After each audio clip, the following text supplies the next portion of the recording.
السلام عليكم ورحمة الله تعالى وبركاته. دوستان و برادران عزیز، الله سبحانه و تعالی هر یک ادمی ما و شما را نگهبان باشه. با دعا باشین. وقتی که انسان غریب می شوه، بعد به قدر پدر و مادر می رسه. وقتی که انسان پدر و مادر را از دست می دهه، بعد به قدرش می رسه. انسانانی که پدر و مادر ندارن و انسانانی که پدر مادر دارن، بعضی ها ماشاءالله به قدری پدر مادر میرسه و بعضی ها نمیرسه. انسانانی که قدر قیمت پدر مادر ندارن، انسانانی که محبت به پدر و مادر ندارن، سبحان الله. خوشبختی انسان در ملک مال نیست. خوشبختی انسان، بایترین انسان، لذت حیات میفهمه انسان در حالتی که پدر مادرش قید حیا هستن، زنده هستن، با همراه اونها هستن، دعای اونها را میگیرن. دعای اونها نزد پروردگار اجابت است. انسانانی که قدر قیمت پدر ندارن، محبت ندارن، آیت قرآن را ببینین که الله سبحانه و تعالی چه میفرماید: واعبدوا الله ولا تشركوا به شيئا وبالوالدين احسانا. الله سبحانه و تعالی فرمود عبادت کنین الله را و با او شریک نیارین و نیکوکار باشین نسبت پدر و مادر. الله ببین که بعد از عبادت خودش نیکوکاری نسبت به پدر و مادر مانده است. از همون خاطر دوستان عزیز و برادران عزیز، این وقتها را بیهوده نگذارین. چقدر وقت دارین با همراه پدر و مادر بگذرانین. خصوصا یعنی خودم با همراه پدر و مادر بدم الحمدلله.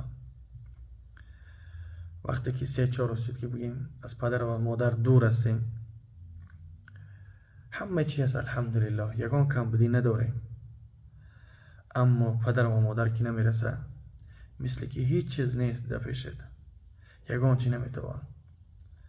با الله قسم که به پدر و مادر نه زن میبرایه، نه فرزند میبرایه، نه رفیق میبرایه، نه دوست میبرایه، یگان کس.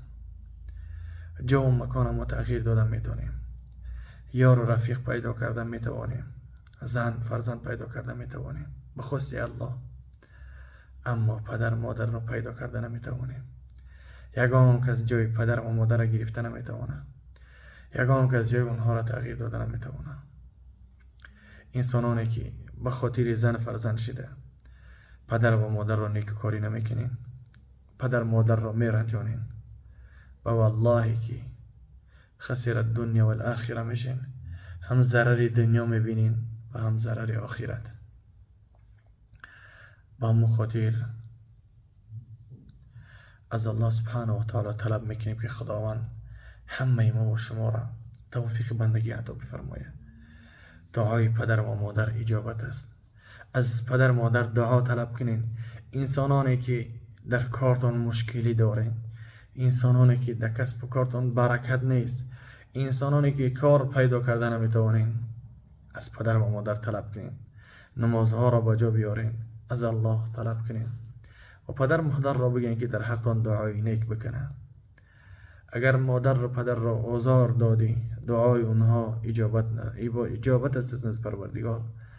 دعای بد کنه، دعاشم قبول میشه. دعای خیر نیک کنه در حقتان، اونم قبول میشه. با مخاطر از الله سبحانه و تعالی طلب میکنیم که هر برادری که پدر مادرش قید حیا هست، الحمدلله، بیهوده صرف نکنیم وقتها را، با عبادت الله باشیم و نیکوکار باشیم نسبت پدر و مادر. با دعا باشیم دوستان عزیز، پدران مادران عزیز مهربان، هر کدامت که صوت مرا میشنوی، آواز مرا میشنوی، در حق ما دعا کنین که همیشه در خدمت دین مبین اسلام باشیم، با طاعت عبادت الله باشیم و نسبت پدر و مادر نیکوکار باشیم. باقی در امان الله. السلام علیکم.